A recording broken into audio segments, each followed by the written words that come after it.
everyone, I am Aman Khan and today we are going to talk about pre-arbitral clause. ठीक है, आज अपन pre arbitral के बारे में बात करेंगे, लेकिन उससे पहले अपन जानते हैं कि आर्बिट्रेशन क्या होता है. ठीक, तो आर्बिट्रेशन कंसिलिएशन एक्ट 1996 के according section 2A says that arbitration means any arbitration whether or not administered by a permanent arbitral institution. All right, simple भाषा में अपन समझे, आर्बिट्रेशन एक प्रोसीजर होता है जिसमें जो डिस्प्यूट होता है वो पार्टी सबमिट करती हैं आर्बिट्रेटर्स को, ना कि कोर्ट को. ठीक है, ये जो आर्बिट्रेटर्स होते हैं ये या तो एक हो सकते हैं या तो तीन हो सकते हैं ना, आर्बिट्रल ट्रिब्यूनल कहा जाता है. ऑलराइट, ये जो डिसीजन देते हैं वो बाइंडिंग होता है दोनों पार्टीज पे. अब ये क्यों किया जाता है? क्योंकि अपन को पता है कि कोर्ट के जो प्रोसीडिंग्स होते हैं वो कितना टाइम लेते हैं. They are time consuming, they demand lot of money, it's expensive. तो लोग चाहते हैं एक less expensive, economical and steady and fast way of dispute resolution, right? तो that's where arbitration arrives.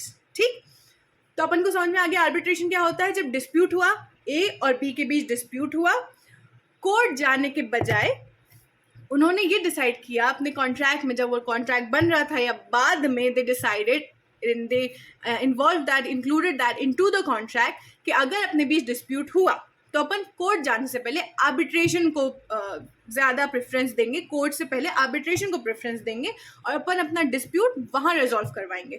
तो अपन को समझ में आ गया कि आर्बिट्रेशन जो है वो है क्या, alternate dispute resolution. For example conciliation, mediation and arbitration. That means dispute resolution out of court. It's an out of court settlement.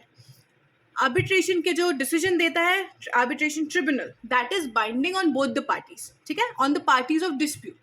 इतना अपन को समझ में आ गया. We are clear on that. Now let's move on to the topic, that is pre arbitral clause. Pre मतलब पहले, pre arbitral clause मतलब अपने कॉन्ट्रैक्ट में अगर आप जो डिस्प्यूटेड पार्टीज हैं, जो पार्टीज हैं कॉन्ट्रैक्ट की, वो अपने क्लॉज में लिखवा दें कि आर्बिट्रेशन से पहले we'll sought after some another dispute resolution methods like conciliation or mediation or just exchange of words, amicable exchange of words, right? It can be as simple as letters. For example, Visa International Limited versus Continental Resource Limited 2009 का case है.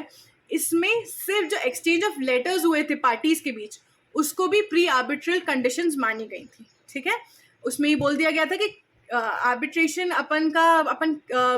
We can go to arbitration now, क्योंकि वो जो letters exchange हुए हैं parties के बीच, उससे पता चल गया है कि उन लोगों का नहीं है इंटेंशन प्री आर्बिट्रल कंडीशंस के अपने प्रॉब्लम डिस्प्यूट जो है वो रिजॉल्व करने का. तो now we can move on to arbitration. इतना अपन को समझ में आया. We are clear on that, right? हाँ, तो अब अपन ने जान लिया कि प्री आर्बिट्रल क्लॉज क्या होता है. अब अपन पढ़ते हैं थोड़े बहुत उसके केस लॉज. ओके, अपन लॉ स्टूडेंट है, बिना केस लॉ के अपन अपना आंसर नहीं खत्म कर सकते, राइट? तो let's move on to the case laws.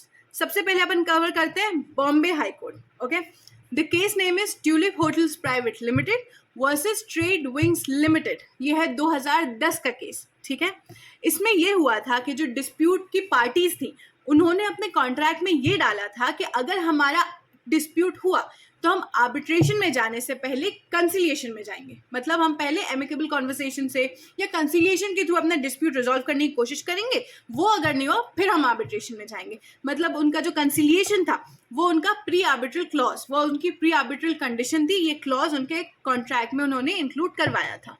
Okay, जब ये डिस्प्यूट गया अपने बॉम्बे हाई कोर्ट के पास आर्बिट्रेटर अपॉइंट करने के लिए, तो बॉम्बे हाई कोर्ट ने क्या कहा? बॉम्बे हाई कोर्ट ने कहा कि आपने कंसिलिएशन किया. उन्होंने कहा नहीं. तो उन्होंने कहा कि नहीं, आप पहले कंसिलिएशन करिए फिर आप आर्बिट्रेशन पे आएंगे, because that is written in your contract. Okay, that clause is included in your contract. ये 2010 का केस था जो कि बॉम्बे हाई कोर्ट का था. Okay, now let's move on to Delhi high court. कि दिल्ली हाई कोर्ट ने क्या कहा in the case of Ravindra Kumar Verma versus BPTP limited. Delhi high court ने क्या कहा कि जो प्री आर्बिट्रल क्लॉज है वो मैंडेटरी नहीं है. मतलब बॉम्बे हाई कोर्ट और दिल्ली हाई कोर्ट के डिसीजंस एकदम कॉन्ट्ररी थे एक दूसरे से, है ना.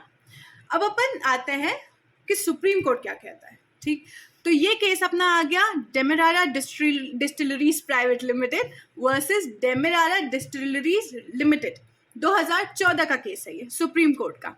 इसमें ये हुआ था कि जो पार्टीज हैं डिस्प्यूट की, उन्होंने अपने कॉन्ट्रैक्ट में क्या डाला था कि पहले अगर डिस्प्यूट हुआ तो हम लोग एक फ्रेंडली कन्वर्सेशन करेंगे, एक इनफॉर्मल कन्वर्सेशन होगा, then we move on to mediation, then we move on to arbitration, अगर इनसे भी डिस्प्यूट नहीं रिजॉल्व हुआ हमारा तो ओके। लेकिन उन्होंने क्या किया, जब उनके बीच डिस्प्यूट हुआ, they moved on to arbitration. उन्होंने ना ही कन्वर्सेशन किया एक इनफॉर्मल, ना ही मीडिएशन किया, उन्होंने सीधा आर्बिट्रेशन को प्रिफर किया उन दोनों चीज़ों के ऊपर। मतलब उन्होंने अपना प्री आर्बिट्रल क्लॉज जो था वो जाने दिया, ठीक है।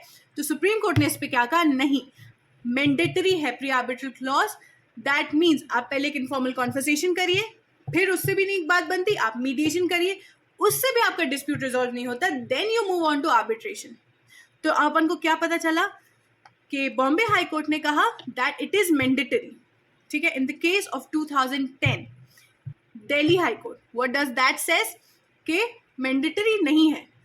2014 दिल्ली 14 में सुप्रीम कोर्ट ने क्या कहा कि मैंडेटरी है।